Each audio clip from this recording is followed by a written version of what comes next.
Okay, so the Houston Texans select CJ Stroud number 2 overall and trade up to number 3 to select Will Anderson. So I think throughout the pre-draft process, we all heard that the Houston Texans may be taking a defensive player at 2. Well, it turns out they get the quarterback and the defensive player they want just at a steep cost. Let's first talk about the second pick, CJ Stroud.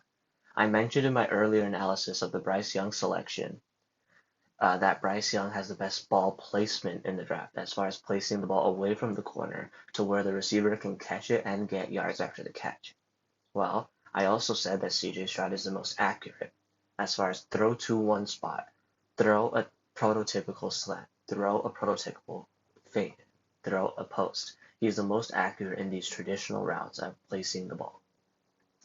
And the biggest problems with CJ Stroud were the C2 test, which, to be honest with you, I am not sold on only because it's a rather new test, and we'd have to see it whether or not there is a correlation between quarterback success and those test scores.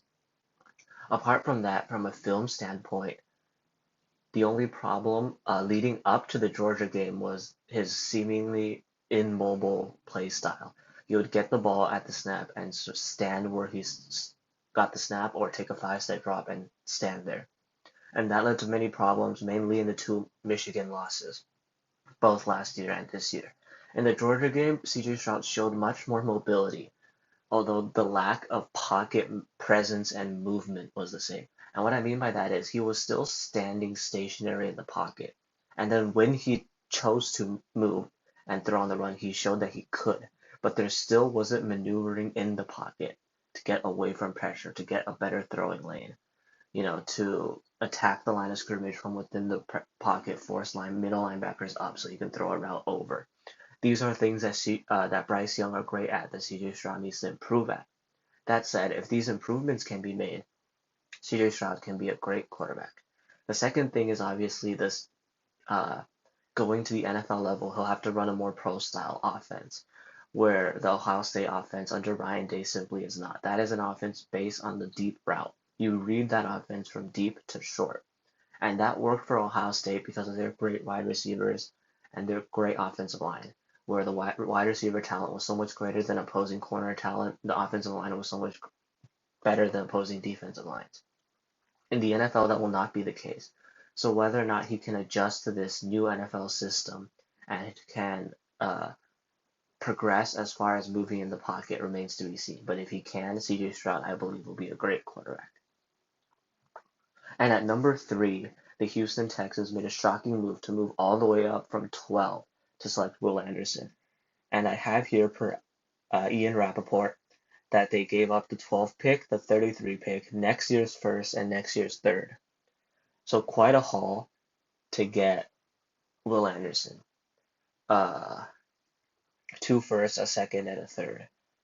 Whilst that is typically the type of draft haul you give up to get a quarterback, in this scenario, you can sort of view it as such.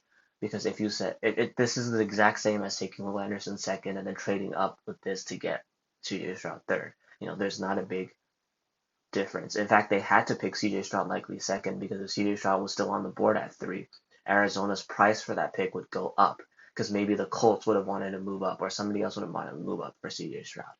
So they essentially paid close to quarterback price for the defensive lineman they really wanted. And the modern NFL is so pass heavy that it's get a quarterback, block for the quarterback, and then get someone to get after the quarterback. And if they believe that Will Anderson is that guy, then this is a great trade.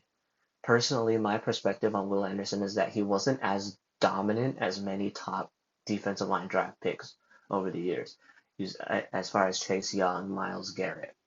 But he was just as productive, and those are not the same thing. He didn't have the physical, he wasn't as physical specimen as Myles Garrett to dominate, to show up on every single snap.